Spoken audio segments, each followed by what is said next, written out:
All right, guys. Scott Stevens back with you after a little bit of a late start. This is gardening season, and when the fence gets put in, and you've got people over, and then dinner's cooked, and the whole deck is full of folks, then you kind of adjust your things a little bit, but not like if we're at the station and you're on at 10, you're on at 10. There's no 4 seconds, 10 seconds, 20 seconds late. Although there were times we did move sports up to fill the weather. If the weather computer had crashed, I remember that happening. And thank you, Dave Reichelt at KPVI, for covering me on those occasional rare computer failures. But you do what you do, and you just. Hey, Vicky, I see you in the comments. All right, let's start with this. Let's load on up some graphics, and we'll start over on Facebook today because one of the things we are, hey, Michael, looking at, I'm still figuring out this StreamYard little jigger, and so we're going to scare the second stream. We'll share the second stream, so we'll look at that. And this is just over on Facebook. And what I kind of wanted to talk about or show you, and we'll relate this to some trails in time, are waves that we see in the sky. And those can manifest. A couple of days ago, we looked at them emanating from thunderstorms. We'll see them in the wake of mountain clouds as mountain wave clouds. And sometimes we'll see them over the middle of the prairies where there are no mountains, there are no thunderstorms nearby, but yet there are these massive waveforms showing up. And as I went down the weather modification rabbit hole, I learned that these were, and Facebook, thank you for promoting off to the next video, that we were looking at artificial technology introducing gravity waves into the atmosphere, and as these waves interacted with one another, they could do one of two things. They could either accentuate the development of clouds or of a storm, or they could act as an interference to their development. And then you add ionization, either via lasers, via HARP, or scalar weaponry, and you can then inhibit another storm's development or even the development of clouds. So we often look at waves, or I look at waves as one of those variables that, as a meteorologist, you're beholden to as to why they're there, what is the agenda, and what can they do to the storm you're forecasting, and how might that interrupt things. All right, so on the larger scale, the 2020 Atlantic hurricane season is predicted to be a little more active than usual. This isn't necessarily good news for owners of coastal property, as that was the NOAA, the National Oceanic and Atmospheric Administration's official forecast today. Now, we also have Colorado State University that also issues an Atlantic hurricane forecast, and that'll come out shortly as well. We'll go down under the Bureau of Meteorology out of Australia, and they shared this nice GIF of some of the beautiful satellite imagery that we're now getting in globally of a nice large extratropical storm rolling off the southern coast, just bringing some colder air into Perth as they transition from summer into fall. And if their weather is going to be anything like us in the northern hemisphere, their higher elevations will likely pick up a good deal of snow as they move on into winter. Europe also dealing with the late season Arctic outbreak. Now, again, ahead of all of these colder weather episodes, there's always a tongue of warm weather. And we can often get record heat or abnormal heat ahead of these bursts of cooler weather. But more frequently than not, we're getting some of these larger storms. Now, this is something that you're certainly not going to see on the news, and we're looking at zonal winds up at about 4,000 to 5,000 feet. Now, at that level, the winds have a profound impact on monsoons. Whether we're looking at the Indian Ocean, so this would be for India, and on the other side of the wave, which is the strong westward moving winds, and this is where we are today at 5-6 May, this solid line. So farther up the chart, we're looking back in time. So as this purple and blue blob gets larger, that's a stronger field of westerly winds. What this often does, though, in this kind of a scenario, would be very beneficial for rains for Australia down the road. So we'll look at that. All right, so late in the day, this is about 5 o'clock Eastern, 2 p.m. Pacific time. And we've got kind of a coolish May across the states. Once again, it's hot across the Southwest, cooler in Texas than it has been recently. We've got one cold front draped down around mid-Texas and just off the Gulf Coast, and then another second cold front just above that with still some chilly weather into the Appalachians. In fact, that reminds me, I wanted to go back one more down. We want to go to Beach Mountain in western North Carolina, where we had a little snow today. Now, couldn't forget that because that plays into this area right here.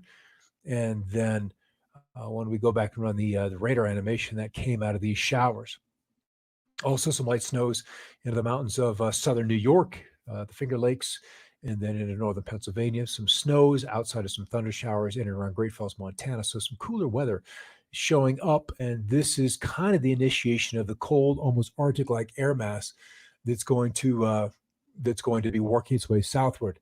And Marlene, over in the comments, you'd think they'd want to kill off what's ever sprouted in Ontario.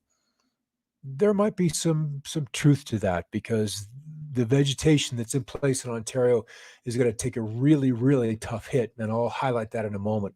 Off to the large satellite image, there's the what's left of the larger storm we looked at a couple of days ago, headed off the East Coast. Here's sunset with the darkness and the infrared imagery here. This is visible sunlight over the green and white, where we get true color so we can actually see the color of the vegetation. And then across the southwestern states, the lower Colorado River Valley, there were a lot of trails in the sky this morning. They'll pop up, focus in on them, and you can see in the water vapor imagery some of these streaks. Those are all contrails or trails left over from aircraft. Some will call them chemtrails. I'm kind of in that camp. And as those condensation trails, these trails are left behind the jets, we end up with clouds forming. That creates cloud cover. The question in my mind has been, how does this additional cloud cover impact climate? How does it impact cooler temperatures at night as the atmosphere wants to cool off?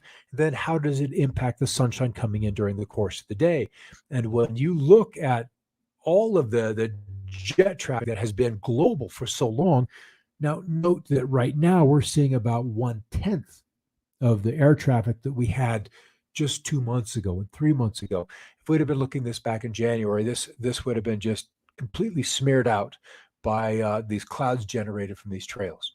All right, let's go over to the forecast. Let's go back to day one. Here's the showers coming through the Mountain West that we saw with the higher elevation precip, the smattering of precip off the eastern seaboard. We'll jump out day two, some thunderstorms, probably some severe weather outbreaking from Wichita Falls, Texas, along the Red River Valley and into western Arkansas, and then some mixed precipitation. That is rain and snow with varying elevations where you'll see that rain turn off to snow through Montana, northern Wyoming, the Bighorns up into the Flathead River Valley, northern Montana, and then into the northeast, and then Matthew up in, Marlene up in Ontario, you've got some awfully cold weather. In fact, I was looking at some of the forecasts that were indicating single digits up and around Hudson Bay area within this week. All right, back to currently, not much happening on the Pacific. We've got this little ripple kind of racing through middle, nice ridge in the high plains, and then cooler weather back east. And what we're looking at is this storm that's just pushing through Montana now to kind of drop in, fall into the northwesterly flow, and then 3 days out, right in through here, we've got a strong ridge completely blocking all Pacific moisture as the flow is directed up to Alaska, over the Yukon Northwest Territories, and then back down into the eastern states. And these heights are very, very low where the atmosphere, remember, as the atmosphere warms, it expands. As it cools, it contracts. Just like in the piston of an engine, you compress something and it heats up. If something cools off, it tends to sink and settle low. So as you open the door, your front door on a winter's day, the cold air comes in the bottom where your knees and your feet are, and the heat goes out the top by your head and shoulders. The same thing happens with the weather. As the atmosphere cools off, it compresses. And so it's like we're looking at a topographical map with a mountain ridge here. And as we go through every one of these lines, it's like dropping 500 feet in elevation, where the middle part of the atmosphere ends up much closer to the surface of the land. So these ripples through northern Canada continue to progress off to the south. And here we are a week later with another deep Arctic low still spinning over northern Hudson Bay area and trying its darndest to shoot down below the 49th parallel or into the States. Out west, it looks like we've got a pattern change from that strong ridge, which is still an echo of itself, but it's there. And to change gears, this might be the beginnings of a tropical storm showing up in Nicaragua, far southern Mexico. But here we are out 16, 17, 18 May, so that's a ways off. And if we run this model all the way to its conclusion, maybe some showers and some cooler weather coming out of the west. And then the heat that has been in the southwest with temperatures in the low 100s likely to migrate to the Mississippi Valley, Texas, the southeast, where I would not be surprised as we head into Memorial Weekend that we're well into the 90s. All right, let's go back. Well, let's just skip that so we can keep this semi-short today. Well, I'm going to start here. This is tomorrow morning. And if you can see close, maybe I'll even see if I can't zoom this in a little bit. And we've got Pennsylvania, West Virginia, all the way back down along the spine of the Appalachians, where these are temperatures, the 25, 28, 26, and so forth. So those are temperatures for sunrise tomorrow morning. And then another not quite such a cold frost as we get into Friday morning. Saturday's not too bad a day, but by Saturday morning, here we are, Saturday morning, we've got there we go. This thing wants to be really sensitive. We've got teens for Pennsylvania, and then in the 20s all the way into eastern Tennessee and down the Appalachians, and then this cold all the way up to the limit of the map. And I'll widen this up. There's another cold night for Monday night, Tuesday morning, and Wednesday morning into Thursday. So it takes a while until we get into the next week before we're beyond this frost. I want to open this up. I'm going to change the sector view, come up here into the Great Lakes states, and then we'll be able to see into Ontario and see just how cold that these computers are anticipating that it'll be. We've got temperatures literally in the teens. This is 2 nights from now. 14 degrees, 15 degrees, 16 degrees. Even down here into Windsor, we're a little bit below freezing. And then over into Quebec, we're in the 20s. But that isn't even the coldest of the lot. It is Monday morning, and then into Tuesday morning. Right now, it looks like it's Monday morning. Where we back out here and we've got 8-9 degrees. So single digits Fahrenheit, that's between 10 and 15 below Celsius. So a lot of cold weather coming up for the eastern part of the U.S. and eastern Canada. That's just kind of how it's going to be until we get a pattern change in about 10 days' time. So questions, is it normal? Alice, May snows have happened. But the question is the depth of the cold out of bounds? Is it record breaking? And that answer will undoubtedly be yes as we go into hindsight and we look at this in review. It will absolutely be out of normal. So what I think when we get to the 15th and 16th of May, so about 8-9 days away, we'll be able to assess some of the damage this has done and what kind of time we've got to recover. And I was on a radio show earlier this afternoon, and one of the topics we talked about was the coming grand solar minimum and how the growing seasons will year by year progressively shorten. And we may have 3 weeks less of a growing season where previously our parents were able to put plants out at the end of April. And for us, it may be the 3rd week of May.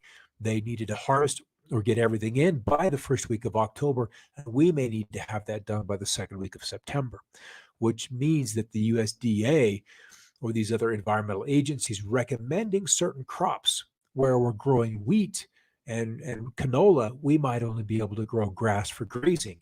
And where we're growing cotton, we may be able to grow soybeans. And where we're growing sorghum and soybeans, we may be able to grow wheat.